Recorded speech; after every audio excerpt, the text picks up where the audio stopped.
cursistas, sejam muito bem-vindos. É um prazer estar aqui com vocês novamente. Daremos continuidade agora com a unidade 4, aspectos estéticos do texto, redação de textos empresariais e oficiais, dando ênfase ao ofício, procuração, ata, edital, contrato e convênio. Peço que em nossas aulas vocês estejam munidos de papel e caneta, para quando surgir alguma dúvida, vocês anotarem e depois postarem no nosso fórum Tira Dúvidas. Vamos então continuar a nossa aula com o gênero ofício. O ofício é o documento expedido entre os órgãos de serviços públicos, entidades civis, religiosas ou comerciais. Se utilizam deste ofício, deste termo, para renomear a carta. É um documento público expedido por alguém superior para troca de informações de subalternos e entre a administração e empresas particulares em caráter oficial. De acordo com o Manual de Redação da Presidência da República, se considerarmos o aviso oficial e o ofício, ambos são modalidades de comunicação oficial praticamente idênticas. A única diferença entre eles é que o aviso é expedido exclusivamente por ministros de Estado para autoridades da mesma hierarquia, ao passo que o ofício é expedido para e pelas demais autoridades. Ambos têm como finalidade o tratamento de assuntos oficiais pelos órgãos da administração pública entre si e, no caso do ofício, também com a administração particulares. Quais são as partes que compõem o ofício? Primeiro, o cabeçalho ou timbre. Segundo, o índice e o número. Terceiro, a data. Quarto, o vocativo, a quem eu estou me referindo. O quinto, introdução. O sexto, a explanação, ou seja, sobre o que eu estou falando nesse ofício. O sétimo, o fecho, que é a despedida e a assinatura. O oitavo, o anexo, se houver anexo. O nono, o destinatário, para quem eu estou fazendo esse ofício. O décimo, as iniciais do redator ou do digitador. Passamos agora ao exemplo de ofício no slide.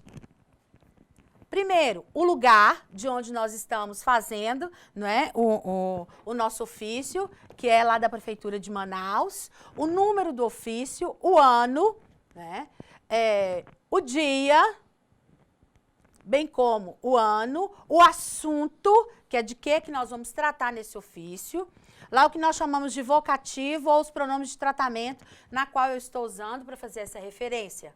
E aí vem a explanação, que é sobre o que o meu ofício trata. Em atenção ao ofício 026 de 2010, do dia 26 de maio de 2010, informamos a Vossa Senhoria, que é o senhor presidente lá, conforme o posicionamento da Subsecretaria de Logística dessa Secretaria de Administração, que os serviços serão programados em possíveis termos aditivos previsto para o segundo semestre de 2010. Aí vem o fecho, atenciosamente, quem está emitindo o ofício, o secretário municipal de administração, e para quem ele está enviando. O Antônio Monteiro Cavalcante, que é o presidente da Associação dos Moradores do Conjunto Habitacional de Santa Clara. Esse é o nosso primeiro modelo de ofício. Bom, além do ofício normal que nós mexemos, né, dentro dos espaços públicos, nós vamos ter um outro tipo de ofício chamado ofício de requerimento. Nele, nós também iremos manter a mesma base de número e data, né, porque eles são sequenciados. Que órgão, né, a que órgão que eu estou emitindo esse ofício, o lugar, né, e aí eu começo com a explanação, que é para quem e sobre o que eu estou mandando. Né, sobre o que eu estou fazendo o ofício. O Doriovaldo Furtado Machado, brasileiro, solteiro, lenhador, inscrito no CPF tal, residente em tal lugar, né, de tal bairro, nessa cidade, vem respeitosamente à presença de Vossa Senhoria, que é o secretário de trânsito, né, solicitar a colocação de um quebra-molas em meu bairro, em frente ao colégio tal, tendo em vista que o trânsito de veículos flui em velocidade elevada no local, colocando em risco a integridade física dos pedestres, especialmente das crianças que frequentam aquele estabelecimento de ensino. Aí, vamos ao fechamento. Certo de que a solicitação será atendida, fique com os meus votos de estima e consideração. Local, dia, o mês e o ano, o nome e assinatura de quem está enviando o ofício. Procuração. A procuração é um instrumento pela qual uma pessoa recebe de outra poderes para, em nome dela, praticar atos ou administrar bens. A procuração, ela pode ser pública, se lavrada em cartório, particular, se passada de próprio punho pela pessoa que a dá. Mesmo assim, essa deve subordinar-se a certas regras formais para que se identifique com o ato perfeito. Quem passa a procuração é o mandante, constituinte ou outorgante. E quem recebe o mandato é o mandatário, procurador ou outorgado. Subestabelecer, nomear como substituto, transferir a outrem a procuração recebida de alguém. Para isso que serve a procuração. Outorgar, conceder, dar, declarar em escritura pública, né? Você faz a procuração e a pessoa te representa. Então, na procuração deve ficar claro o objeto, ou seja, deve-se colocar todas as atribuições do outorgado para que problemas futuros sejam evitados. Então, o que tem que constar, na verdade, na procuração? O objeto tem que ser claro, por quanto tempo que a pessoa vai representar, né, a partir da procuração e daquele objeto na qual ele está sendo outorgado. Vamos a um exemplo de procuração. Eu, fulano de tal, portador do RG número tal, do órgão tal, brasileiro, solteiro e domiciliado na rua tal, número tal, apartamento tal, bairro tal, residente na cidade tal, do estado tal, nomeio e constituo o meu bastante procurador, fulano de tal, que é quem ele está dando a procuração, né? Portador de RG número tal, domiciliado na rua tal, bairro tal, número tal, apartamento tal, na cidade tal, no estado tal, para junto a tal me representar. Tá? Aí vem a cidade e a assinatura. Por que que todos os documentos têm que estar claros e o objeto tem que estar claro? Porque quando você passa a procuração por alguém, aquela pessoa passa a assinar por você, passa a administrar os seus bens, né? Passa a tomar conta do seu, dos seus bens, né? Dos bens que você tem. Então, você nomeia ele a te representar. Então, tem que estar claro de quando começa essa procuração e até quando ela vai, tá? Necessariamente para evitar alguns problemas que possam vir a surgir, tá? Já aprendemos como se faz uma procuração, então agora vamos saber para que serve uma ata. A ata é um documento em que se registram as ocorrências de uma reunião.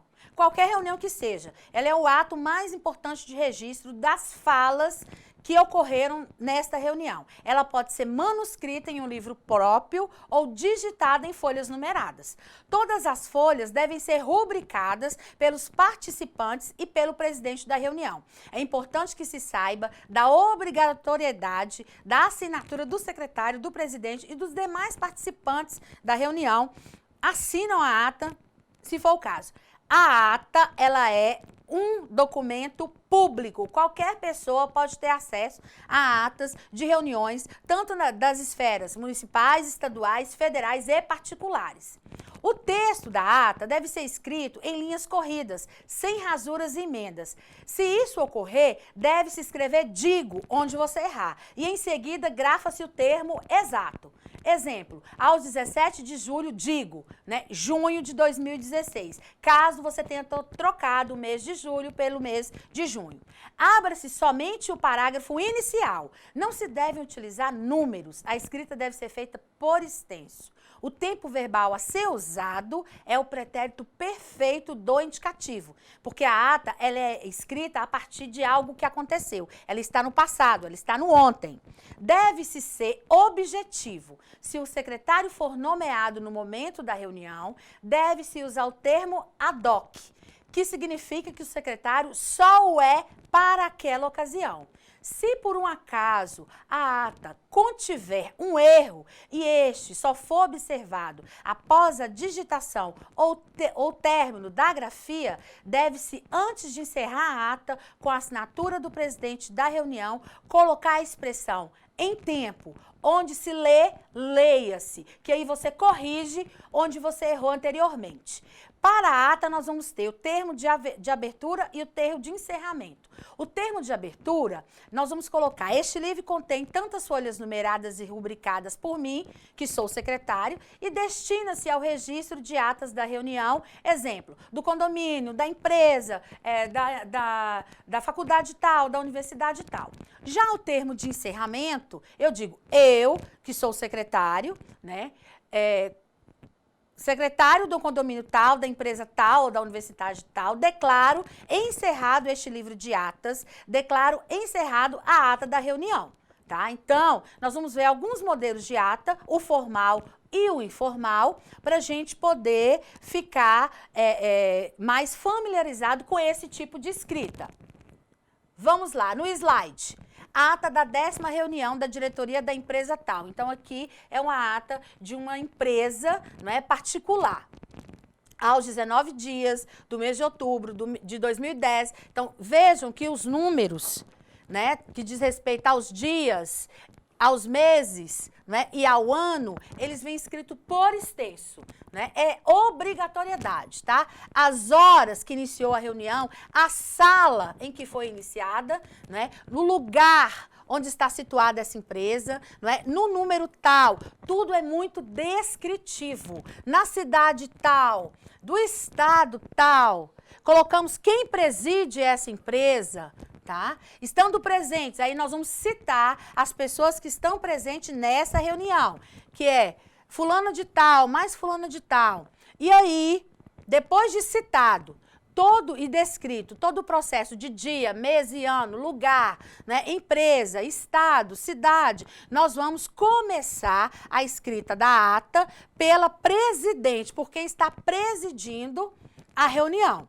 Então, a senhorita Meire Santos abriu os trabalhos solicitando a senhorita Andressa Pereira que secretariasse a reunião e, de imediato, lesse a ata da reunião anterior, que foi aprovada sem ressalvas. Vale dizer, se nós não tínhamos um secretário posto, né, colocado anteriormente, se naquele momento a senhorita Andressa está assumindo, né, a função de secretariar, né, aquela reunião, ao final da ata, ela vai usar eu, Andressa Pereira, secretária ad hoc, porque ela foi escolhida naquele momento e para aquela reunião, né, escrevi a reunião tal, tal e tal. Dando sequência, pauta é o assunto da qual a ata vai tratar. Projeto de marketing de 2005. Então, uma única pauta que nós temos, né, na reunião, e sobre ela que vai ser toda a descrição que se segue. Em seguida, a senhorita Andressa, que é a que foi eleita secretária, lê o projeto de marketing para o ano de 2005, que foi aprovado e assinado pelos membros do presente, pelos membros presentes, né? Segundo ponto da ata, relatório de custos de setembro. Após a senhorita Andressa apresentar o relatório de custos referente ao mês de setembro, vai-se para o ponto 3 da pauta, contratação de funcionários. A gerente da RH, a senhorita Silvana Vasconcelos, solicitou a contratação. Então, a Andressa, né, que tomou a palavra da presidente, ela já passou a palavra para a chefe do RH, que solicita a contratação naquela reunião. Tá? Aprovada a contratação por unanimidade. Toda vez que um ponto de pauta é solicitado, ele tem que ser aprovado pelos membros daquela reunião para que se possa passar para o próximo tópico. Tá? Então, próximo item de pauta, orçamento para a festa de encerramento do ano de 2004.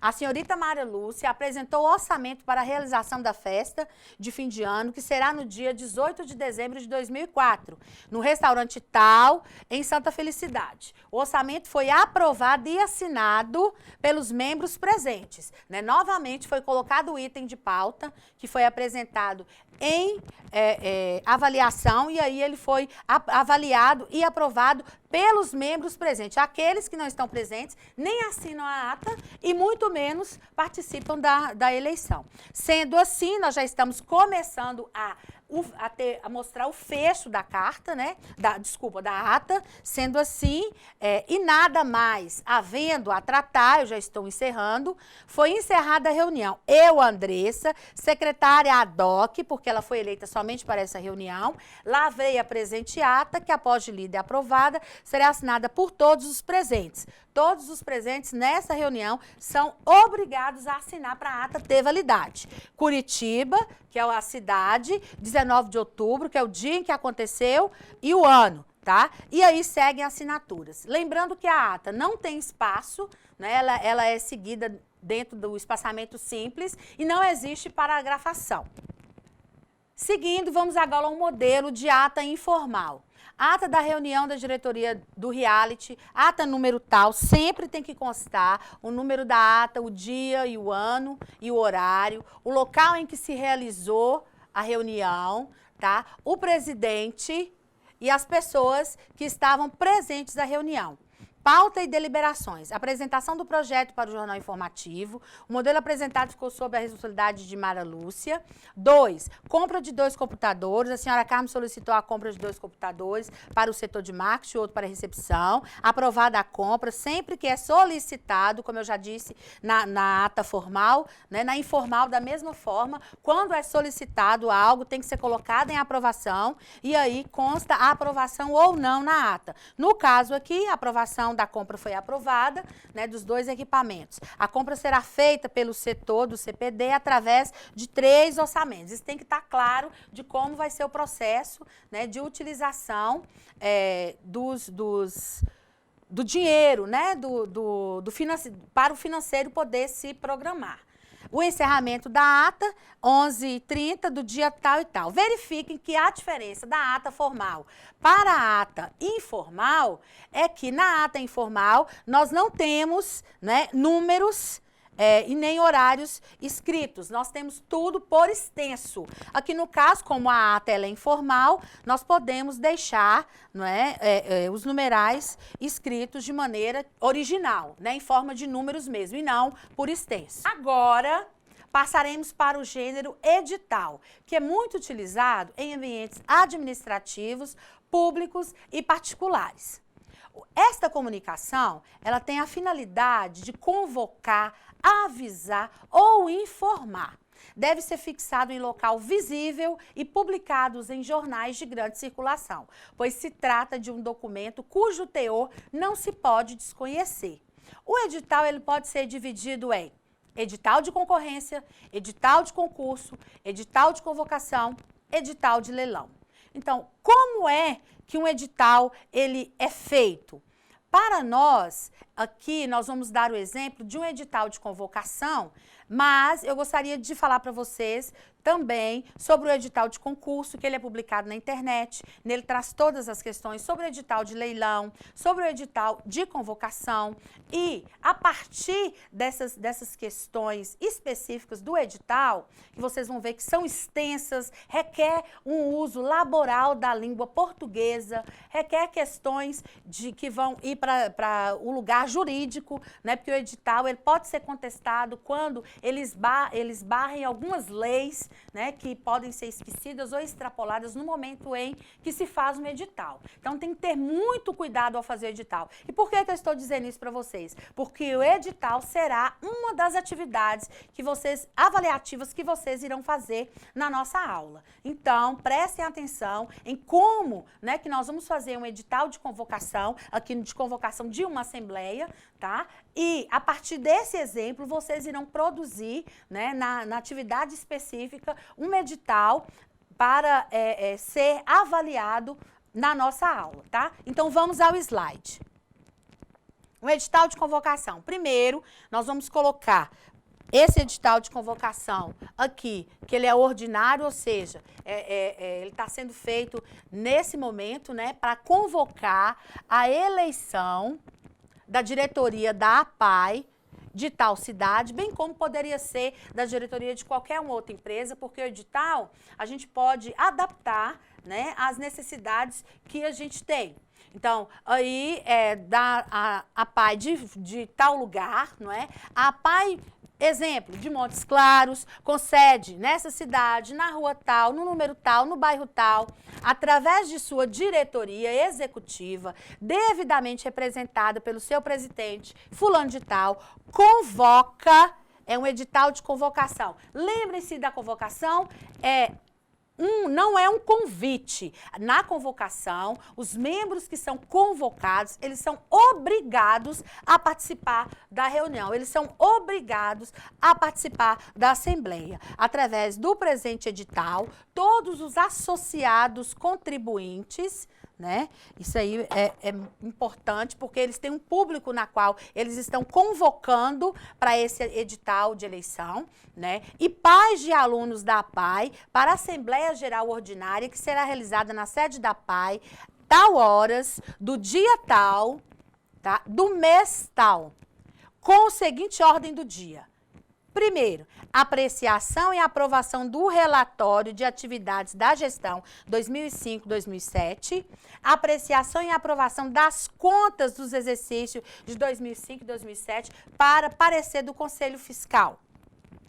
Bom, nós vamos ter mais pontos, mas eu gostaria de me ater esse aqui para vocês entenderem como que se inicia, não é, um edital de convocação. Tem que ter elementos que são básicos, não é? Lugar, horário, data, as pessoas que são convocadas, o porquê que elas estão sendo convocadas e a partir daí a ordem do dia, ou seja, os pontos que serão obrigados a aparecer no decorrer, aparecer e ser discutido no decorrer da Assembleia. Dando sequência, 3, eleição da diretoria executiva, do Conselho de Administração, do Conselho Fiscal da PAI, de Montes Claros, em cumprimento ao disposto ao artigo 18 e 19 do Estatuto da PAI de Montes Claros. Bom, esse item aqui volta ao nosso item de convocação, que é para a eleição da PAI. Número 4, as inscrições das chapas candidatas deverão ocorrer na Secretaria da PAI até 20 dias antes da eleição. Então, se a nossa reunião, né, se a nossa assembleia vai ser no dia 30 de junho, isso significa que até o dia, se são 20 dias antes, né, até o dia 9, aqueles que queiram se candidatar têm que ir até a Secretaria da PAI e fazer a sua pré-inscrição, tá? Já no item 5, vem demonstrando, somente poderão integrar as chapas os concorrentes associados da PAI, vai delimitar quem pode fazer parte desse edital, de pelo menos 1 ano, né? Preferencialmente com experiência diretiva no movimento apaiano, quites com suas obrigações junto à tesouraria da APAI. Então, não é qualquer pessoa que pode participar desse edital.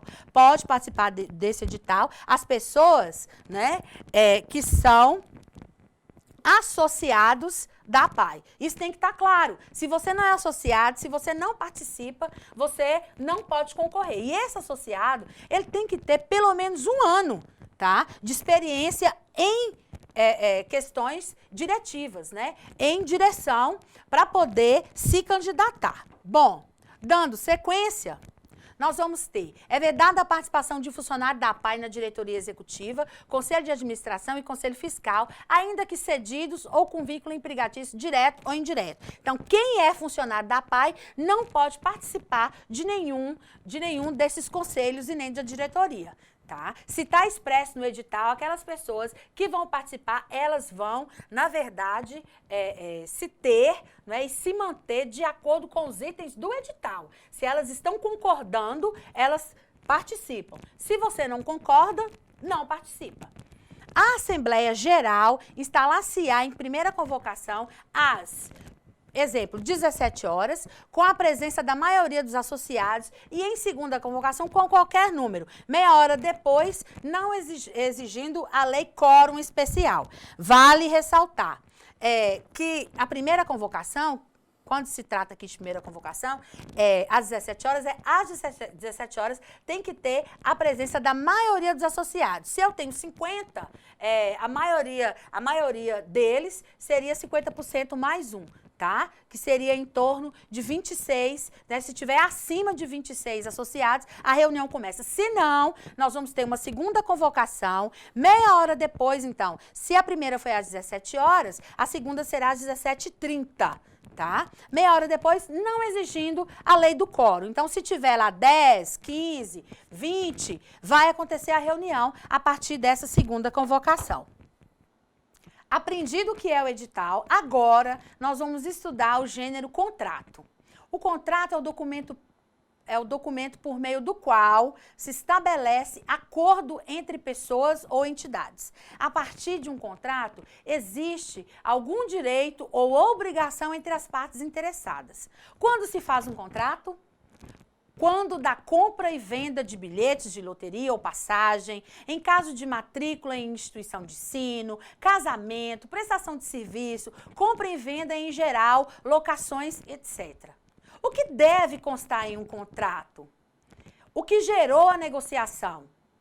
Detalhes. No contrato tem que ter detalhes. Quais são os direitos e deveres dos contratantes? Quais as penalidades se o contrato for quebrado? Quais os prazos de pagamento, de entrega, de juros? Onde reside os contratantes? Qual o fórum de esclarecimento de dúvidas? Quando e onde foi firmado o contrato? Quem assina esse contrato? Então, precisa de cartório? Precisa de registro em cartório? Bom, todos esses são itens que nós temos que ter no contrato, que tem que ser verificado no momento em que estamos escrevendo esse contrato. Agora, quanto à forma, um contrato ele pode ser solene, de acordo com a forma prescrita na lei, né? Testamento, casamento, na qual você vai lá no cartório e faz tudo de maneira solene, tá? E pode ser não solene quando não segue uma forma de existir prescrita na lei. Exemplo, um contrato de compra e venda informal.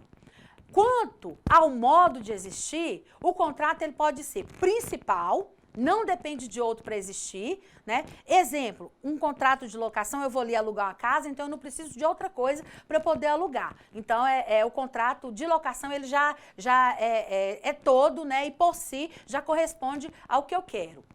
O acessório, que depende de outro para poder existir, exemplo, um contrato de fiança. Então, para eu poder fazer um contrato de fiança, eu tenho que ter antes outros tipos de contratos. Saber se o banco vai liberar ou não, o banco faz um contrato comigo, né?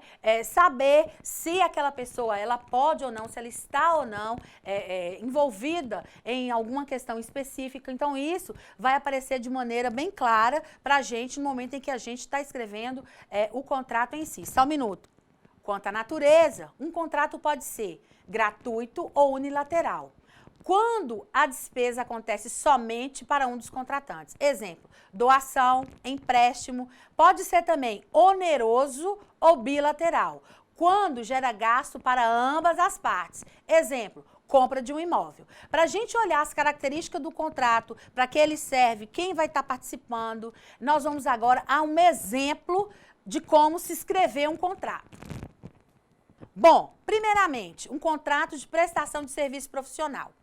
Pelo presente instrumento particular, fulano de tal, CGC tal, estabelecida na lei tal e aqui denominada contratada e fulano de tal, CPF ou CGC tal, RG tal, estabelecido a tal, aqui denominado contratante, tem entre si justo e contratado o seguinte.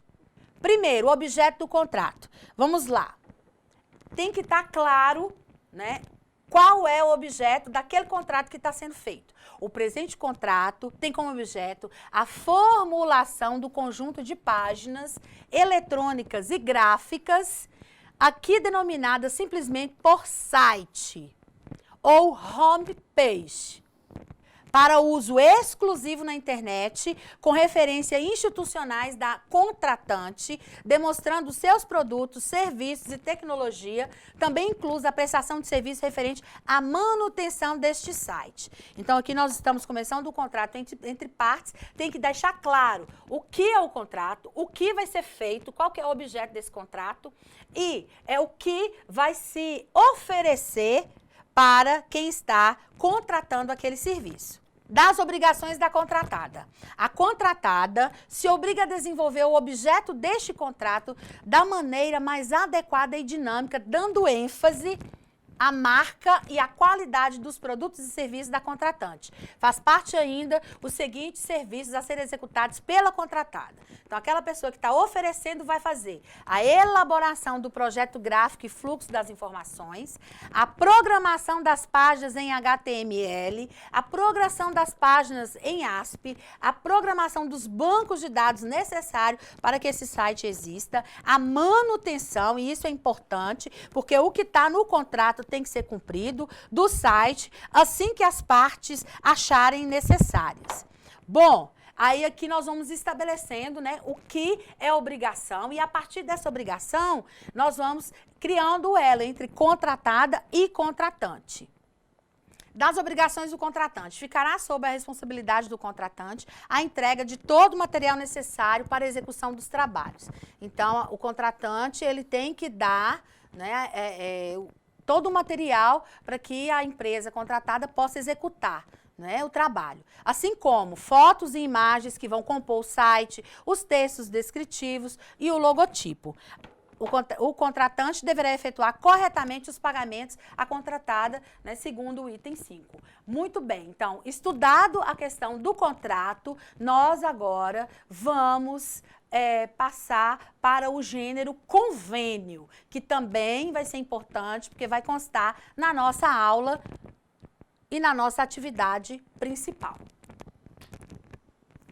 Bom, agora que nós já aprendemos o que é o edital, o que é um contrato, vamos aprender o que é o gênero convênio. O convênio, ele é firmado para atender aos interesses recíprocos. É um ajuste ou acordo entre duas ou mais pessoas, ou ainda entre empresas para a prática de determinadas ações. São firmados pelas empresas convênios de assistência médico-odontológica, por exemplo, dentre outros. Para a gente poder explicar o modelo de convênio, nós vamos ver passo a passo para que fique mais fácil para vocês no momento em que vocês irão fazer a atividade avaliativa da nossa aula. Passemos ao modelo no slide. Bom, convênio que entre si celebram a União, representada pela Secretaria da Receita Federal do Brasil e o Estado de Minas Gerais, representado pela sua Secretaria de Fazenda, objetivando a integração dos cadastros e o intercâmbio de informações entre o Cadastro Sincronizado Nacional, CAD-SINC, e o Sistema Aplicativo de Integração Estadual. Ponto-chave, convênio, né, tem que ter isso aqui, essa frase, né, essa oração começa assim, que entre si celebram a união. Por quê? Porque o convênio vai tratar dessa relação entre duas entidades ou empresas, tá? Seguindo, nós vamos ter o lugar pela qual, né, onde está se tratando, onde está sendo feito esse convênio, quem participa desse convênio, tá? Qual que é o objetivo, que é integração dos cadastros no âmbito das informações, né, entre o Cadastro Sincronizado Nacional e o Sistema Aplicativo de Integração Estadual. Então, aqui, nós sabemos que existe um convênio entre a Receita Federal, né, e a Secretaria de Fazenda de um estado, que aí vai depender de qual e de como que nós vamos escolher esse estado. Seguindo, a União, por intermédio da Secretaria da Receita Federal, órgão do Ministério da Fazenda, é que você vai começar a descrever de maneira minuciosa todos as duas instituições que participam desse convênio, tá? Então, por intermédio da Secretaria da Receita Federal, órgão do Ministério da Fazenda, doravante RFB, com CNPJ tal, neste ato representada pelo secretário, aqui nós vamos ter o nome daquele que está, né, assinando o convênio, né, fazendo o convênio, bem como seus dados tem que constar, os seus dados pessoais, tá? Tem que constar. E o estado de, no caso, Minas Gerais, São Paulo, Rio de Janeiro e tal, aqui tem, com quem eu estou fazendo o convênio, né? Por intermédio da Secretaria da Fazenda desse estado, né? Denominada Cefaz, inscrita no CNPJ, também nós vamos trazer todos os cadastros, né, os documentos necessários desta secretaria, neste ato representado pelo seu secretário. Aí vem o nome do secretário que está representando a Secretaria da Fazenda, assim como nós fizemos, né, na Secretaria da Receita Federal. E aí nós vamos trazer os documentos dessa pessoa, porque ela tem que ser identificada, portadora da identidade tal, do CPF tal, né, com o fulcro do artigo do inciso tal da Constituição Federal, no protocolo de cooperação tal, do mês tal, do ano tal, né, no protocolo de cooperação de 2005, do segundo ENAD, do mês tal, do protocolo tal. Isso aqui são o quê? São dados descritivos desse convênio, né, para a formação desse convênio, né. Em todos os convênios que são feitos, faz-se necessário fazer uma descrição, né, de elementos que vão, na verdade, legalizar a instituição desse convênio, que vai fazer com que o convênio estabelecido seja legal, tá? Esteja na forma da lei. Seguindo. Cláusula primeira. Todo convênio ele é estabelecido a partir de cláusulas, né, dentro das leis e das normas que existem. Então, a primeira cláusula desse convênio entre a Receita Federal e a Secretaria de Fazenda do Estado vai ser: o presente convênio tem por objeto, aí nós vamos pegar, né, e deixar claro qual é o objeto desse convênio, que é o desenvolvimento de um programa de cooperação técnico-administrativo visando a integração dos cadastros de intercâmbio de informação e a sincronização, né, do CAD-SINC juntamente com o sistema aplicativo de integração estadual. Então, na verdade, o que esse convênio busca? Sincronizar os dados que existem na Secretaria, né, da Receita Federal, juntamente com a Secretaria de Integração da Fazenda do Estado, na qual o convênio está sendo estabelecido. Então, é sincronizar os dados, né, dos funcionários, das pessoas que fazem parte desses dois lugares, tá? Seguindo. E a disponibilização das respectivas bases de dados. Então, além de eu manter uma sincronia entre essas duas entidades, eu irei disponibilizar as bases de dados cadastrais dos contribuintes em geral. Então, aqui não serão somente dos funcionários que compõem e que estão presentes entre essas duas secretarias, mas de todos os contribuintes, tá? Tanto da Receita Estadual quanto da Receita Federal, para fins de agilização da obtenção pelos contribuintes de seu cadastramento junto à Receita Federal, né? E aos demais órgãos estaduais e aos municípios do estado tal que aderiram ao presente convênio com a mínima exigência possível de documentação em papel. Bom, estabelecido aqui a primeira cláusula, dizendo o que é o objeto, né? Quais são as entidades que estão envolvidas nesse convênio e quais são as pessoas que estarão, né, que terão as suas bases de dados integralizadas, sincronizadas, nós passaremos para a próxima cláusula, para o parágrafo que está dentro da cláusula.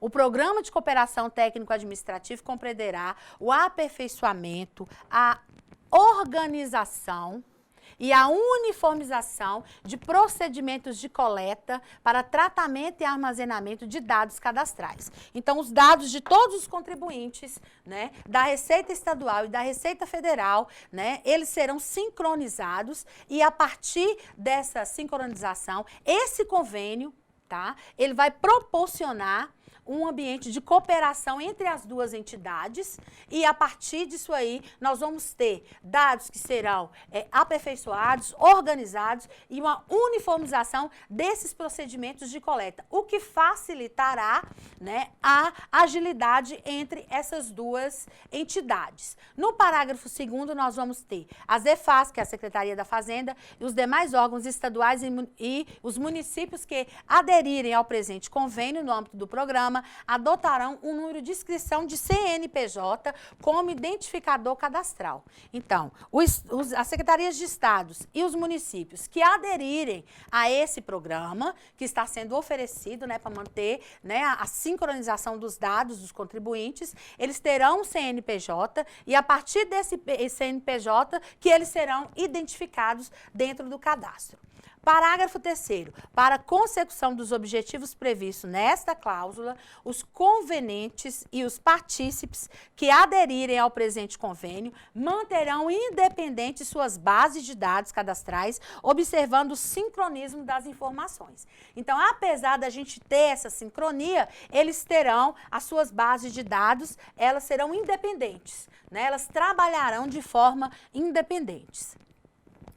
Na cláusula 2ª, a adesão dos municípios do Estado ao presente convênio será formalizada pela assinatura do termo de adesão, conforme minuta referencial constante no anexo. Então, para que esse convênio seja feito, né, os municípios terão que aderir juntamente com o Estado, tá? E irão formalizar através da assinatura do termo de adesão a esse convênio. Tá? Parágrafo único. A Cefaz, que é a Secretaria da Fazenda, comunicará à Receita Federal a relação dos municípios que aderiram ao presente convênio. Porque o município ele pode querer não aderir a esse programa de sincronização. Então, aqueles que aderirem vão assinar o termo e automaticamente a Secretaria do Estado vai passar para a Secretaria da Receita Federal quais são os municípios que vão estar sincronizados. E apesar de sincronizados, vão funcionar de maneira independente. Bom, seguindo, nós vamos ter a cláusula 3ª. A Cefaz poderá repassar a outros órgãos do Estado, né, bem como aos municípios do Estado que tenham formalizado a adesão a esse convênio, informações exclusivamente cadastrais, porque é o que consta neste convênio, né? É base de dados cadastrais. Relativas a pessoas jurídicas e físicas, que são os contribuintes, né, obtidas junto à Receita Federal, quando indispensáveis aos procedimentos de registros de legalização de empresas e negócios. Então, a partir do momento que essas pessoas que estão cadastradas via Secretaria de Estado para a Receita Federal, automaticamente elas terão seus dados, né, procedidos, né, e legalizados para que elas possam abrir empresas e fazer negócios a partir dessa base de dados e dessa sincronização. Já na cláusula 4ª, nós vamos ter a execução das atividades do presente convênio ficará a cargo da comissão paritária incumbida de praticar todos os atos relativos à atuação conjunta com vistas à consecução dos objetivos do convênio. Então, é como serão executadas as questões que fazem parte do convênio. O parágrafo 1º dessa cláusula diz que a comissão será composta por 4 servidores, 2 de cada convenente indicados pelos respectivos representantes. Então, 2 serão da Receita Federal, 2 da Receita Estadual, né? Mediante comunicação escrita no prazo de 30 dias, contado da data de assinatura de um convênio. Então, um convênio não é um tipo de documentação oficial que se faz do dia para a noite, não.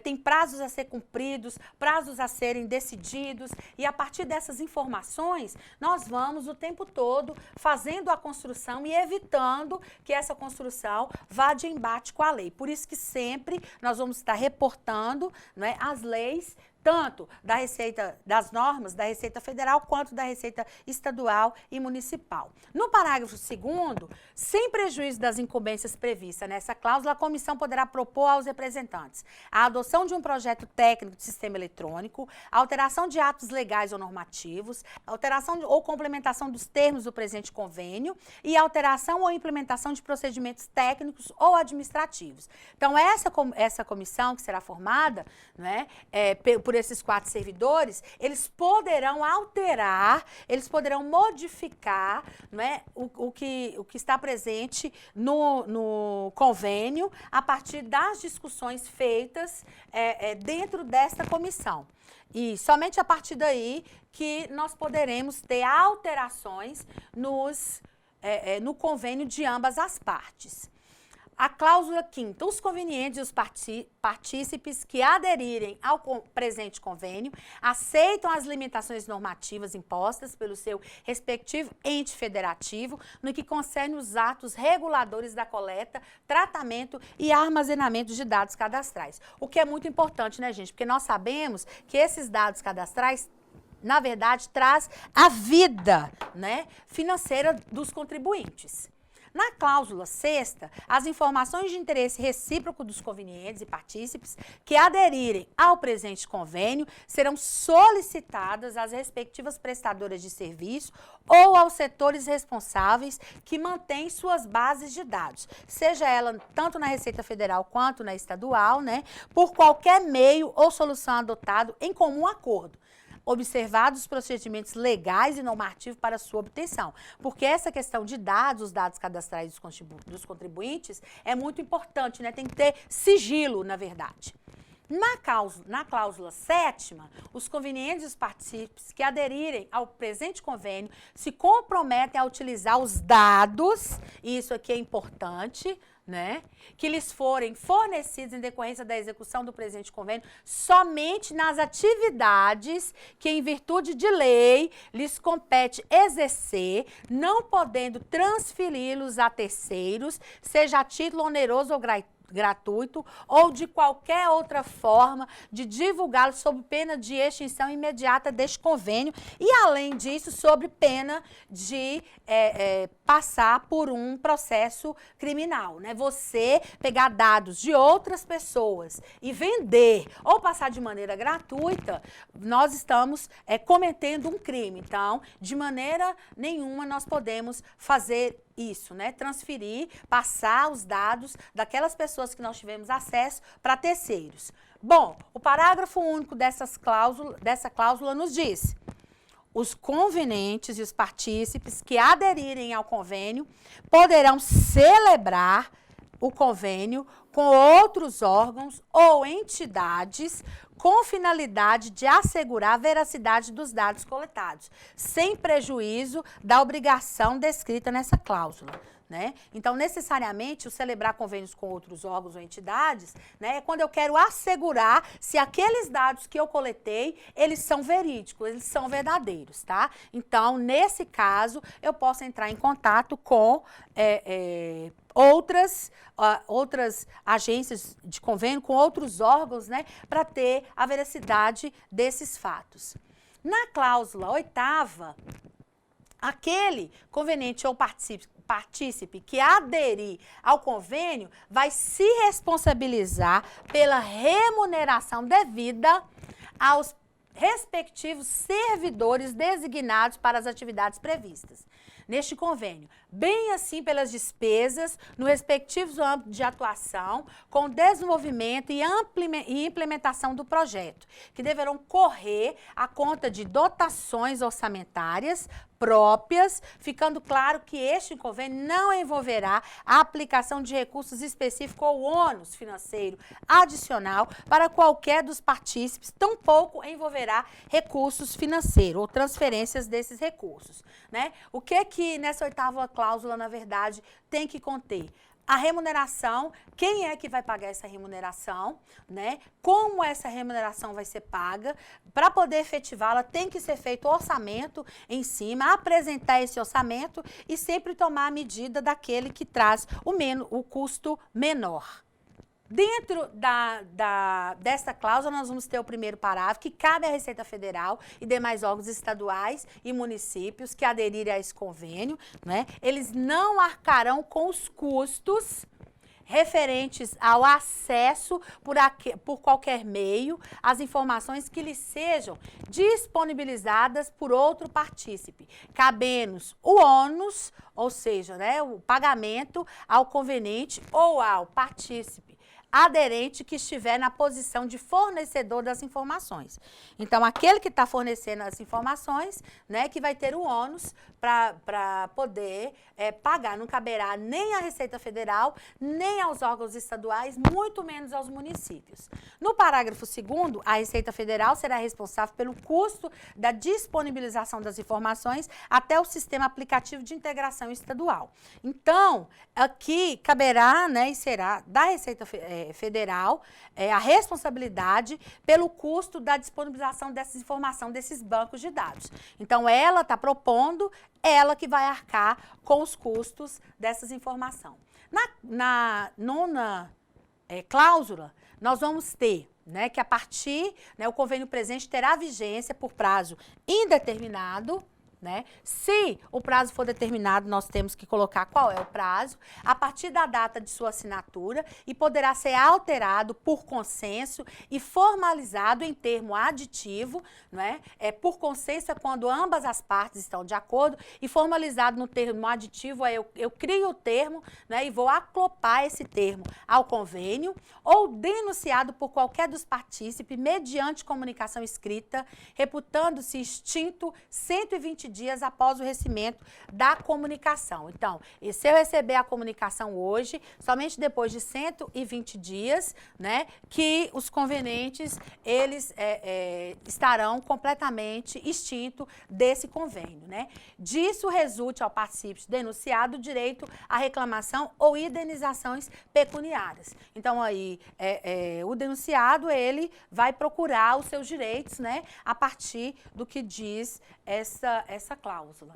Bom, as eventuais dúvidas, omissões e controvérsias oriundas deste convênio serão dirimidas pelos partícipes em comum acordo, né, tanto da Receita quanto da Receita Estadual quanto da Federal, né? As omissões que aparecer, as controvérsias, né, ou seja, as omissões, o que não está aqui no convênio, né, ou os pontos que são contraditórios a eles, serão resolvidos de comum acordo pela Receita Federal e Estadual, mediante a proposta de solução a ser apresentada pela comissão paritária, que é aquela comissão que tem 2 membros da Receita Federal e 2 da Receita Estadual, de que trata a cláusula 4ª. O parágrafo único para a 10ª cláusula é: as eventuais controvérsias que não puderem ser dirimidas de comum acordo, ou seja, que não tiver consenso entre a Receita Estadual e a Federal, e entre os partícipes, serão submetidas ao juízo da Justiça Federal, Seção Judiciária do Distrito Federal.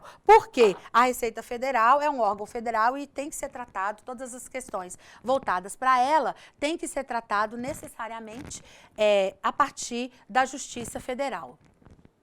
Na 11ª cláusula, já encerrando o convênio, a Receita Federal e a Secretaria da Fazenda providenciarão a publicação deste convênio em extrato, respectivamente, no Diário Oficial da União, porque todas as coisas que são feitas no âmbito federal têm que ser publicado no DOU, né, no Diário Oficial da União, e no Diário Oficial do Estado, no caso aqui de Minas Gerais, né, no nosso Diário Oficial, com todas as assinaturas e na íntegra.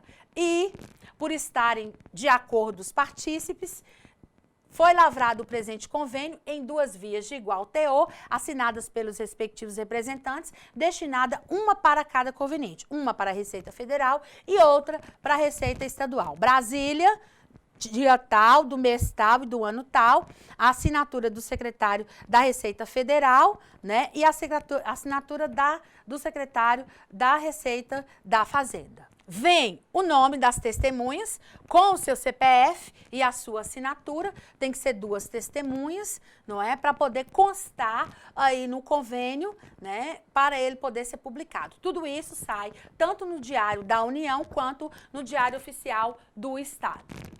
Com isso, encerramos os assuntos da nossa última videoaula. Eu espero que vocês tenham gostado e que tenham absorvido muito, né? Porque a aula de hoje ela foi muito importante, porque tem as 2 atividades que nós iremos desenvolver como avaliativas. Eu espero que vocês tenham gostado e que participem no fórum. Lembre-se de acessar a sala virtual, participar dos fóruns, postar seus comentários, as suas dúvidas, responda à questão proposta, mas também interaja com o seu colega e dê a sua opinião. O fórum é para discutir o que acabamos de ver nessa aula. Para cada aula, existe um fórum de discussão esperando a sua participação. E não se esqueçam dos estudos da apostila e das atividades propostas que ajudarão a construir cada vez mais o seu conhecimento. Por enquanto é só. Eu espero que essa aula tenha contribuído muito para o conhecimento de vocês. Qualquer dúvida, vocês podem postar no fórum ou entrar em contato com os nossos tutores. Muito obrigada, um abraço e até mais.